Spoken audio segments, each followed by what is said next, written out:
ایک شخص اتنا بے باک تھا کہ اجنبی اور نامحرم عورت کو دیکھنے اور چھونے سے پرہیز نہیں کرتا تھا، یہاں تک کہ مسجد الحرام کے اندر بھی اس گناہ کا مرتکب ہوتا تھا۔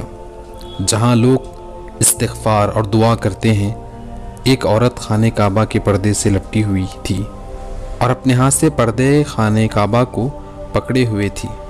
اس شخص نے اپنا ہاتھ اس کے ہاتھ پر رکھ دیا، ناگہاں دونوں ہاتھ ایک دوسرے سے چپک گئے اور شدید رسوائی کا سامان پیدا ہو گیا۔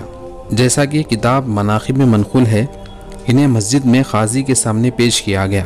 اس نے کہا کہ اس کے علاوہ کوئی چارہ نہیں ہے کہ دونوں ہاتھ چھری سے کاٹ کے جدا کیے جائیں۔ انہی ایام میں امام حسین علیہ السلام مکہ معظمہ تشریف لائے ہوئے تھے۔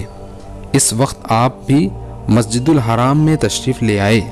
ان دونوں کو آپ کی خدمت میں پیش کیا گیا۔ حضرت نے پہلے مرد سے عہد لیا کہ آئندہ کبھی ایسا گناہ نہیں کرے گا۔ اس کے بعد آپ نے دعا فرمائی اور اپنا دست مبارک بڑھا کے دونوں کے ہاتھوں کو ایک دوسرے سے جدا فرما دیا۔